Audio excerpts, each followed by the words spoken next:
Welcome to the T Hill Detroit radio show. I figured I'd start the year out with a bang. Hang out with my homie. I ain't seen him. Well, I actually saw him New Year's Eve. I ain't seen you quite a bit, Kenny. You always see me. What you talking about? Well, first of all, I want to tell you thank you for doing this. Well, thank you for the many years that you've given to this city and the support throughout the years in this scene. They need to know that. She's been here a long time, y'all. I love the music. I love it. I do. That's what we're here for. Say that. So, the last time I was here somewhere in Detroit,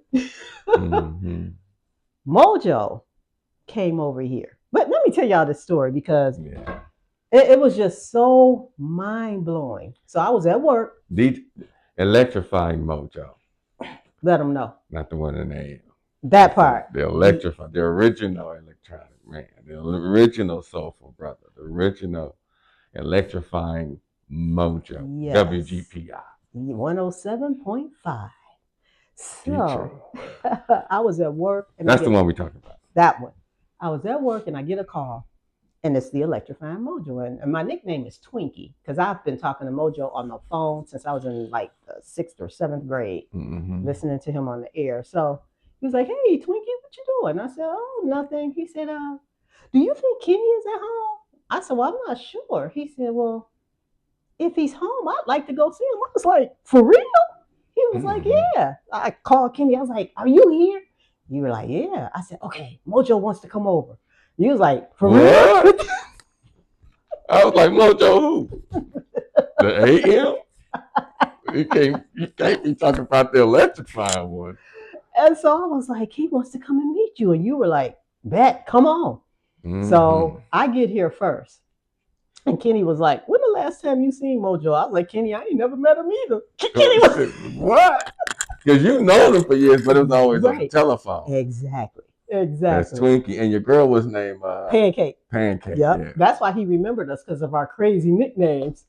So we sitting up here waiting, and Mojo finally knocks on the door. As soon as Kenny opens the door, first thing he says is, "When you get to the end of your rope, tie knot." And then they just hugged. And keep hanging, baby. Yes. And they hugged, and then he came in. And Kenny, I think we were here for about a good 2 to 3 hours. Yeah, we walked around. I showed him the Midwest place. Paisley Park. That's what he calls it. Yeah, he did say something like that. I could never compare to that, but it was just a blessing having him in my space, which soon belonged to all of our space for that moment. And just talking to him, I was showing him a house, but I wasn't paying no attention what the hell I was showing him. I was just all in this, just looking at him. And the history that was walking through here was incredible. It took me a minute to even wind down to even figure out what the fuck was going on. I was pretending like a motherfucker. Yeah, this is trying to be cool as hell. Knowing I wanted to shout and scream, jump out this motherfucker. Because Mojo, for those of you that don't know, Mojo is very elusive. He does not come out. He does not take pictures. He truly guards his privacy, and understandably so. So for him to even want to come out, and I'm not surprised that he wanted to meet Kenny. And then he used to hang out with Kenny's grandfather. Now that's what blew my mind. Well, yeah, but my father went to school with Mojo Charles. Really? Yes. They was in the same class. Now, they wasn't best friends, nothing like that. Okay. But he remembers him from school. Wow. Now, when I told him Charles, he's like, yeah, I recognize the voice, but that was amazing. And my grandfather was more in tune simply because my grandfather had a jazz club. And back when Mojo, back in those days, they would do a lot of, the radio stations would come to different spots. And do the promotions, like yep. Now, Mojo would never be at another radio spot because he was elusive. He was the first masked up record programmer that we knew about. You only heard his voice. He never showed himself in public. Online right now, there's still very few pictures of him. Yes. But the elusiveness also is what turned Detroit on. True. It turned and it made us pay more attention to the music and the disc jockeying more so than the talent that's on the radio or the personality that's on the radio. We were more tuned in to the music. It was awesome. The stories, and and he was here. I was like, in the flesh. I was so, a couple of people asked me after that had occurred, and I shared with them that experience. They were like, "Well, did you record?" I was like, "You know what? See, this is why y'all ain't messing with none of them, because when you start invading people's privacy and you recording and doing that kind of stuff, that's why Mojo is so guarded, and yourself to this day, because they don't want that." So even though I wanted to, because those stories he was telling us about how, remember he told us about how the A&R guy drove around, called him about Prince. That's right. And he drove around Belle Isle listening to first Prince album. And he said he kept a poker face because the rep was like, "Well, what do you think? Do you like it? Because Warner Brothers is thinking about dropping this guy. They don't know what to do with him." And this is before the album came out. Yes. And we were like, "What?" He said, and he was saying like he couldn't wait to get on the air that night because he was so excited. He wanted to drop Prince right then. So they flew out here just to get Mojo's advice about this upcoming album. And they wanted Mojo to listen to it. Mojo was like, "Come on, let's get in the car, let's drive." And they ended up around Belle Isle driving in a circle, and they played Prince's new album. And like you said, like you told me, they were indecisive. They were, we don't know, this way, we're about to drop them. Exactly what you said. And then Mojo up here with this poker face, he's like, sorry. And in his soul, he couldn't wait. He couldn't wait because he told me, the A&R rep told him, "Man, I got the next Jimi Hendrix." So he said, "I had been looking for an artist like that." So he said once he actually, because he told me this in a later conversation, he's like, once I actually heard, he was like, my mind was blown, but I had to keep a poker face. I was like, what? I said, well, when you unleashed Prince on Detroit, that was a wrap. That's why we love that man to this day. That's why there are so many people from here that's indoctrinated with Prince because of Mojo. A lot of people thought the motherfucker was here. Much as we played, because back then we played a lot of our local music, and it was on the radio. We didn't always have to play what was hot in New York. We didn't always have to play what was hot in LA. Yes. Back then you can give the radio channel a track. They'll play, especially if it's a mix show or something like that. Ooh. So, and we'll play it a lot, often. I mean, you would hear it often. So as much as he was playing Prince, a lot of people thought he was from here. That first album took a minute, but they figured out, yeah, this was his second home at that point. He loved us. And I'm going to tell you who confirmed that was Wally. Yeah. Wally Safford. So Wally. Yeah, that's my man right there. Man, Wally ended up being in Prince's band. He started out as his security. So let me tell you about the meeting. So because Wally came over here too. Wally did come over here. That's right. So Wally and I went to Central High School together. So I was on my way to Paisley Park, and we saw Wally in the airport. So that particular year, and that's another thing we're going to talk about when you surprised us, that trip to Paisley Park. Yeah. When Wally was emceeing that year, we were talking, and I was like, I got to introduce him to Kenny. And so I called Wally up. I was like, hey, I got somebody I want you to meet. So I called Kenny. You home? Because, you always got to check with Kenny because Kenny be out long trying to doing his thing. So Kenny was like, yeah, I'm home. I said, I got somebody I want you to meet. He was in Prince's band. Kenny was like, bet, bring him over. So Wally comes over here. Oh, yeah. And we were over here for hours talking about Prince. We picking his brain. Did Prince do this? He was telling me, Wally told me at one point how Prince loved house music and how Prince heard a lot of the mixes from Detroit because when they would be on the tour bus or wherever they were, Wally was playing mixes that he would bring from home. That's right. I was like, wow. So it was just, connecting all the dots. And Wally was a wealth of information. Boy, Wally, he used to love to talk, And I used to I love how you introduced me to him, and we connected after that. He came over a couple of times, and we just, that man was a walking book. Yeah. Of just history. Even before that, he was with Earth, Wind, and Fire. Yep.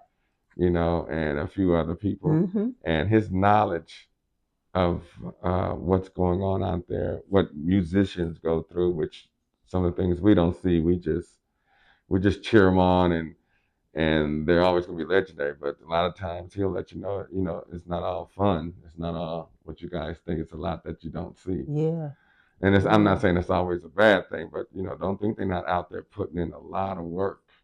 And but he also was like, and then to watch it get taken and stolen from you as well. So. But he has so many stories to tell, which again, I was just a sponge soaking it all up. I was like, I'm a forever consistent student of this planet. So and you are, because I know a lot of times, like the one time we went to Paisley Park, and whenever you're playing, you are educating your audience. And I greatly appreciate that, because as much as I know about Prince, you was telling me some. I was like, for real. I try to share the track, and as far as I know and what I've read when it came out, and what EP or album was supposed to be on. Mm-hmm. I mean, I haven't had much acknowledgement, but more. Other than that, I don't have too much. But I'm just going by what a lot of the inserts on a lot of these tracks and cassettes represent them. He is Wally is missed, and so is Prince. Both of them, that they were just, they were put here for a moment in time, and I just wish we could have had them longer. Well, in this house, he's always here. Amen. We don't even. He's still here. We don't even talk. We don't even. You ain't got that motherfucker right. You know what? Speaking of this house, and I don't know if you remember, you told me this about when you first bought this house. There was some squatters in the basement. Yes, I told the story a few times. Well, I need you to tell it again. Okay, but this this the long extended interview. Oh, hey, it's good. No, we just talking this ain't no. We just okay. So when I first bought this house, there was no windows. It was totally abandoned, and we were gutting it out. And I had noticed it looked like some people were living in the basement, but I could never catch them when I came here. Okay. And finally, I caught them down there, and it was when I walked down there. When we got here, we could see that it was during the wintertime. Okay. We could see that there's a fire in the basement, but it looks contained. It looked like it was light, something a heater or whatever it was. It looked like there was a light on. Okay. And there's no electricity at the time. There's no electricity. Right. On. So anyway, I'm trying to make this short. Make a long story longer. So we go down there and investigate, and there's a little room in the basement. Somebody done put up some sheets or something. So we opened the sheet up. First thing we saw was a 22 pointing at my face with duct tape. And it was two little girls behind them. Oh. And I was like, hey, we don't mean no harm. We don't mean no harm. We own this building. We're just checking things out. He said, this is my daughter's here. We don't mean no harm. Friend or foe. He said something about friend or foe and mentioning we're godly people. Something, right. Something like that. It's hard to think when you got a pistol in your face. Right. But eventually it settled down very quickly. He was just protecting his daughters. He had nowhere to live. He had nowhere to go. But the crazy thing about it is that I noticed books all over the place. And I'll just make it quick. He was taking his daughters to school every morning and picking them up every morning. And he would be out all day trying to get jobs or work or something. That's why we wouldn't see him in the day. Wow. But he would always bring the family back like a little after dark because he didn't want people seeing the little girls coming in. Right. And the oldest one was very educated, And after a while, I didn't kick him out. We continued to kind of work on the house a little bit, but it was wintertime, so we wasn't really doing a lot here. Okay. And I kind of let them stay. They wasn't, as far as I'm concerned, I didn't see no harm at the moment. Right. And they were not in the way. Okay. And, I ain't got nothing valuable in here. We just bought the places. Right. We cleaning all the muck and stuff. They helping me watch the place. So the more I spent more time with them, I'm starting to understand that the oldest daughter, which was about 12, 13, I think, was always with the younger daughter, which was like 9 or something like that. They was cooking downstairs and stuff. You know, she would iron the clothes, and she was kind of the boss of both of them. You know, but was very educated, had newspapers, and she was always very political about her statements and things, and would pull out newspapers to show. Wow. And during the day, I also found out that when he picked them up from school during the day, they spent their whole time in libraries, which I found out later on. And how I find out, you know, I asked people about them, and it was like, yeah, they're always at the library, but they go to different libraries. But he spends half the day with his children in the libraries because they didn't have TVs, they don't have no cell phones or nothing. And I was kind of amazed that, so I kind of let them chill and do their thing. And as we worked, one day I came back, and they were just gone. Oh, wow. So you don't even know what happened. Well, I tried some shelters, some homeless shelters and stuff, and believe it or not, a lot of people knew them. Which kind of, when their daughter, they're like, oh, you mean Robert? Yeah, Robert, did he show you his pistol? That ragged motherfucker don't even work. Motherfucker put him under the bus. You know that motherfucker don't work.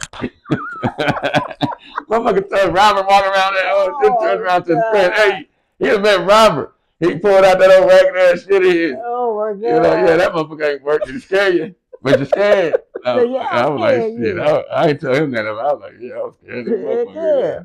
But then he broke down. I was like, yeah, he gonna protect his daughters though.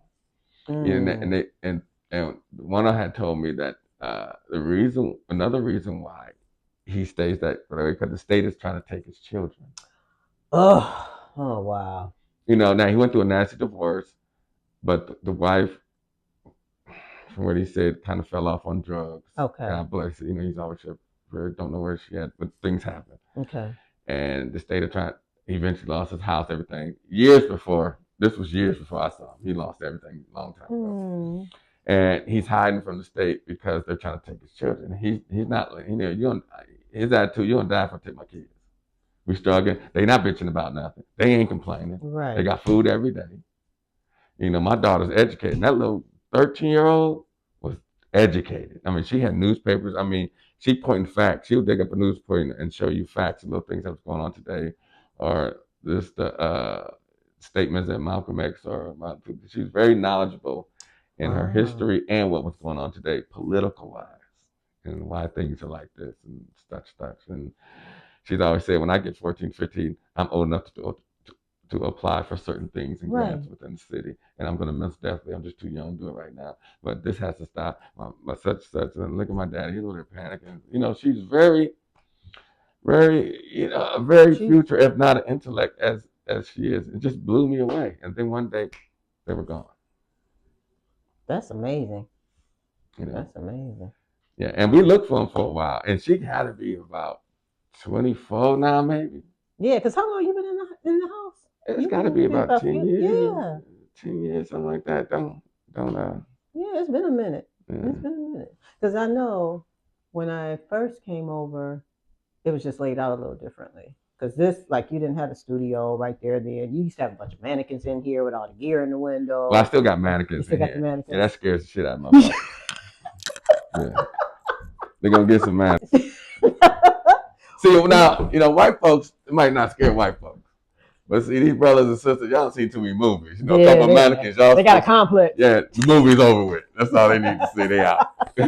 Well, I used to be sweet when I would drive down the street and I would see the mannequins and the lights on them and all your gear on them. I was like, that's a Photoshop. That was sweet. We still got one. It's not lit like that, but we got the black light over there. I also want to publicly thank you for your generosity to me. Now, Kenny is generous to a lot of people. He ain't gonna say this. He supports Black women, period, hands down. And I know that because I'm a recipient of that support. But one time he got me, I'm gonna tell you. So Tracy calls me, I'm at work. And she's like, hey, T Hill. She said, what are we talking about? You don't know in a minute. She's like, what you doing? Kenny wants to take you on a trip. And I was like, for real? I was like, okay. She said, he was booked to play. No, when we went to Minnesota. Oh, okay. I'm letting you tell. Okay, so she was like, he was booked to play at First Avenue, and he wants you to come. I was like, shoot, yeah. So she take all the information and she gets everything together. So then myself, Special K, and who else? It was 3 of us. No, we didn't tell y'all yet. No, you didn't. We just knew. Wait, so but go ahead. Y'all didn't know y'all was going to Minneapolis neither. I don't think we did. I think we just said we wanted to surprise you, take you on a trip. Okay, so first we took y'all to New York like a year before, something like that. Mm-hmm. Am I right? Mm-hmm. So this time it was like, okay, so Kenny wants to fly y'all somewhere else. They're like, where are we going? Don't worry about that. just pack your stuff. Pack your shit. You got about 2 weeks, something like that. They were like, okay. It was about 4 of them. I took about 4 of y'all. All beautiful sisters that really support Detroit. And we surprised them with a trip to Paisley Park, but they didn't know. So they get on the plane and we land. They still unaware what's going on. Oh, we in Minnesota. Yeah, big deal. You know, they didn't know if I was having a party, what was going on. So we started driving around and we're just driving and we're about a block from Paisley Park. And they still are unaware what the fuck is going on. They just chatting and talking. Yeah, what the fuck we out here for? I don't know. I know we better go to the bar and get something in my system, right? All this riding and airplaning and shit we doing. I'm ready to go to hotel. You got auntie and I'm ready to go to sleep. Shit, where the hotel room at? Man. So about a block before we got to Paisley Park, it was a young lady named Tracy, not my sister Tracy, but she's a skater. Yes. We call her Mama Booty. Oh, I didn't know that, but okay. Yeah, a lot of them call her. But anyway, that's a whole different. Okay, that's another story. But she just started screaming. She started screaming. And they didn't understand. I don't think everybody else caught, but she kept pointing. She couldn't even get it out of her system. And I think she was sitting on the other side. She was in the back seat. Yeah, she was in the back. I was in the front, and Special K was sitting behind me. I think so. Yep. But she started screaming. And I think everybody else was like, what the fuck? And then it started multiplying, and they figured out they was at Paisley Park.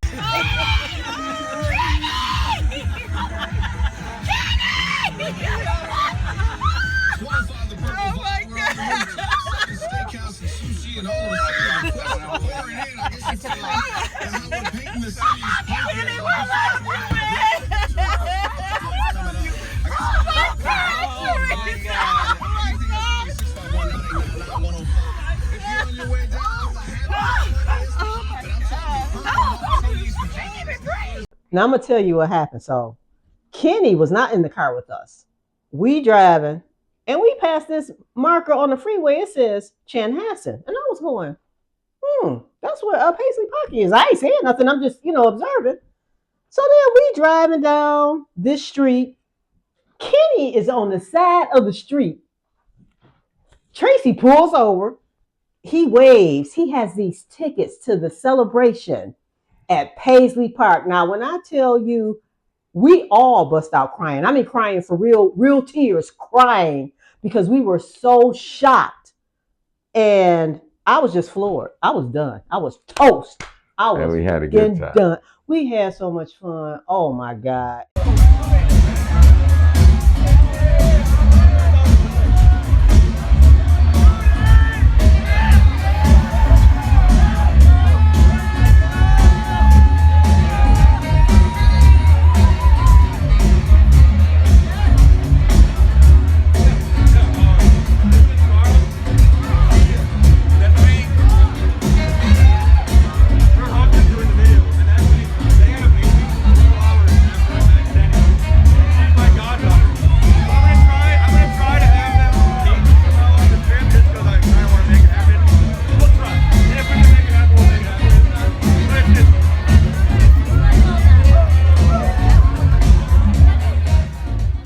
Just amazing to be in the space where Prince created all the music that really moved us. It just, to this day, when I think about it, I get chills. So thank you. Thank you. I was happy to be aligned with such beautiful sisters from Detroit. So, that was a good time for me. I appreciate you so much because you do so. Like I said, y'all needed to share that. Y'all needed that. Because you remember when Prince, we were all over here. I remember you had some roses right here on the floor and Prince's symbol. I think I got a picture of that. Yeah, somebody, I forgot. Because I think Adriel Thornton or somebody had the I don't know who, if Tracy did it or you did it, but yeah, there's a couple of them right, but I just think that was the biggest one. Yep. It had a candle in it. Yep. Or something. It was right here. Yeah. Right where we sitting. So yeah, you had fruit and food for us, and we were all over here just loving on Prince like we always do. So yeah, that's our. Yeah, I remember that. Yeah. Now I'm gonna tell you another memory. I didn't even get to the questions yet because I'm thinking about just all these memories I have with you. So let me tell you how I met Kenny. This is a good story. So I used to give this birthday party for another great DJ here, Al Esther. And Al called me and he said, "Hey Teresa, I want Kenny wants to play my birthday party." Because that was annual. I would do it every year. I was like, okay, cool.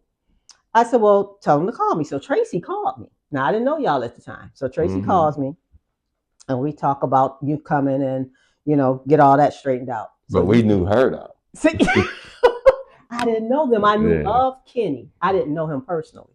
So Kenny comes, he plays the party. So after the party, Tracy starts calling me. She's like, Kenny Dixon would like to meet with you. And I was thinking to myself, why? Why do you want to meet with me? Did I do something wrong? And I was like, I ain't meeting with him. So I did not answer the call for a minute. I wouldn't respond back. So finally, because Tracy was very persistent, she's like, we gonna make this happen. So Kenny and I meet, and we met at the bistro up there on Livernois. That's right. We go up there, and what he said to me touched me so much. He's like, Teresa, you do a lot for this scene in Detroit. He said, and I don't feel like people really show you the appreciation that you deserve. So I'm going to do what I can, whatever's in my power, to show you how much I appreciate you. And you said, let's do my birthday party. And I was like, wow. I was just floored because he was just genuinely nice and just said, hey, I appreciate what you do. And when you do things like when you make your music, when you're out spinning, and when you do what you do, you don't do it for the accolades of people. You do it because you love it.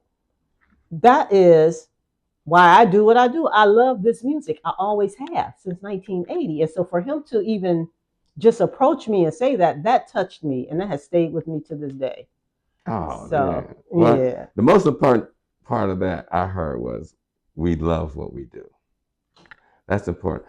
You don't have to, growing up, you don't have to pay me to get on a drum machine, I'm out running around doing what I'm doing. So, like I've said before, some people like to come home, take a good bath. Some people like to go home, get coffee, sit down and watch the game. I used to come home and couldn't wait to touch that drum machine. Wow. And the fact that people are going to ask me and pay me to do something I'm going to do anyway, I find that amazing. I mean, think about the most attractive man you'd love to be married to. Now I'm gonna pay you to go upstairs and get that. It's a win-win. It's a win-win. It's something you're going to do anyway. So, but I'm also blessed to be in that position as well. A lot of us are truly blessed to be in that position. I mean, you're gonna pay me to do something I'm gonna do anyway. I'm doing it anyway. Did you think? Hell, my shit on right now. See? Did you think when you were growing up that you would end up? No. Not a clue. No idea. My dream was a fresh box Chevy, clean, and I was done. Oh, and I told myself growing up, I'm gonna get 2 pairs of shoes. I used to always have to share some shoes with my cousin and shit. Really? I was like, when I get money, I'm gonna have 2 pairs of shoes. I thought I was big dog in it too. I was like, man, I'm gonna fuck them up with 2 pairs. I remember you told me one time, you were saying when they first started calling you to travel overseas, you were like, how am I supposed to do that and bring the sound system? And are they for real? Are they really calling me to come play? Yeah, I'm like, y'all ain't got no motherfucking DJs over there. I mean, I didn't understand the game. Right. And then I'm like, what kind of shit is it? And then I thought it was some friends of mine just on the phone fucking with me. So I spent about 2 weeks eyeballing all these things I know. I'm like, no way y'all motherfuckers calling me on some, trying to fly me over to Paris. Yeah. Man, I was laughing so hard when you told me that story. Yeah, I couldn't believe it for the longest. It was almost Tracy saved that. She came home like, man, these phones, if you look at, because we had fax machines back then. And sometimes the fax machine would give you the number that's called, I never thought of that. She's like, you know, this fax you're getting is from not here. Or whatever it was, I just didn't. I refused to believe someone's gonna pay me to fly over. And then, my dumb ass, like, back then, we had to bring all the equipment too. Right. The turntables, we had to bring Sherwin Vegas, all that. And I'm like, I am not getting on the plane with all these speakers and amps, and I got 12 plates of records. Fuck all that. I laughed so hard when you told me that. I was like, man, you was like, and I wouldn't even call them back for a while. Yeah, I wasn't. I never called them back. I think somebody else eventually figured out they were calling. That it was legit. Yeah, but it took, and I didn't know a lot of people that were really doing that. Right. Personally, I knew of them, and but I didn't. I it was like that. You know now, don't you? Yeah, I know now. You know now. All right, now we're gonna get to some questions. I just wanted to go back down memory lane with him because we just have so many memories of this our great city. I love my city. Kenny is another one. Detroit strong. He has said that hands down, repping Detroit wherever he goes. And I want to. Well, yeah, I mean, for that. I think everybody represents. You can only have one home, Now, don't get me wrong. You have plenty of houses. You could live anywhere. But, this city made me who I am today. Say that. And I'm not saying it's a great thing. I'm not saying it's the most conventional thing. And I ain't saying it's something you're going to love. But I promise you, it is most definitely a Detroit thing. For real, real. You had to be here. Yeah, and we still here. Yeah, still here repping. Yeah, but we repping for all of y'all, all of y'all. Come on with it. Come on with it. Come on with it. What you got for me, baby? Okay, now.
Hey. Thanks for coming, everyone. Thank you.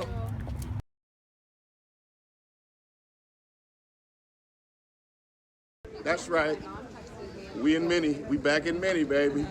Often imitated, never duplicated. Most talked about, most sought about. Caviar wishes and dreams. That's what it's about.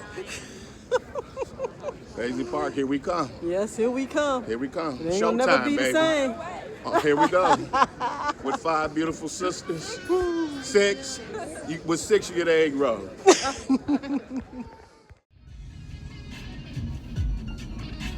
Hey, what's up, everybody? I just wanted to come on and tell you about this fantastic weekend I just had.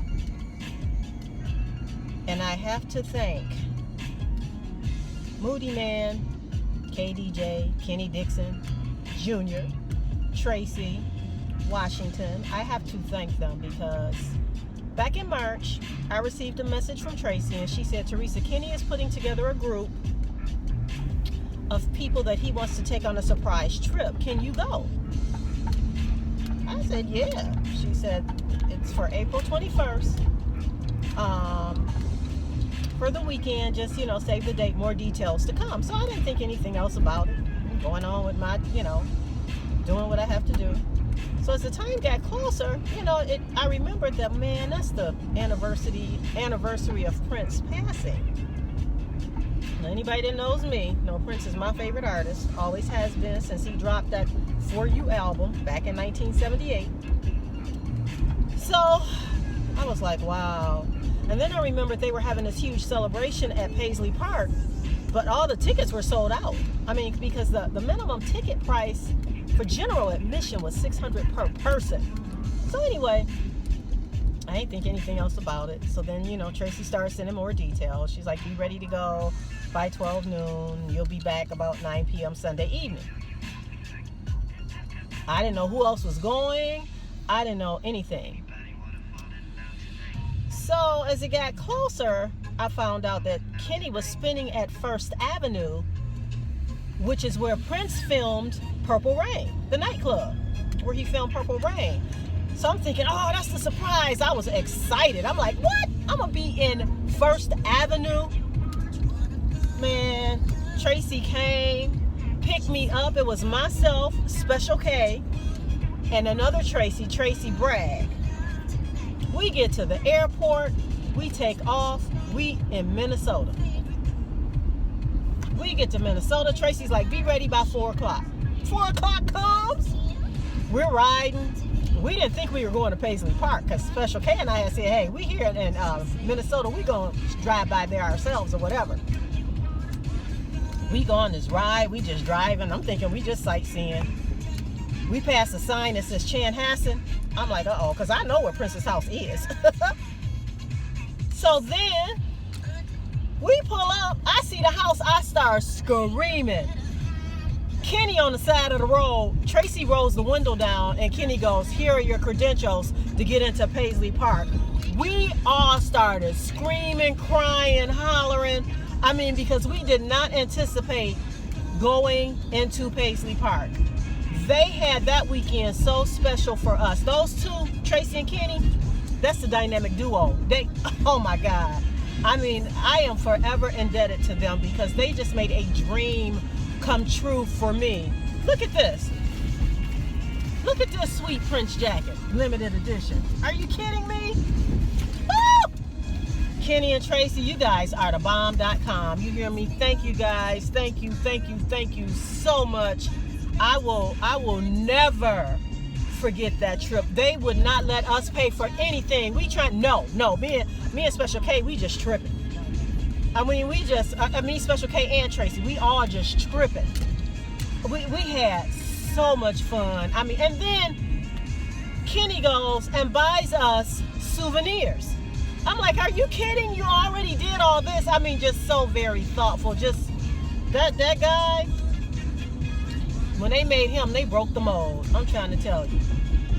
So, Kenny Dixon, Moody Man, Tracy Washington, I thank you guys from the bottom of my heart. I so love you guys. Oh my God. So, I'm going to sign off because I'm about to start crying again because every time I think about it, I just, it's something. So I just wanted to tell them thank you. That was my thing. Where I bumped my Prince in the background. Oh, I love this song. Yeah, this is, to me, Prince was getting off into the house music. Yeah, deuces.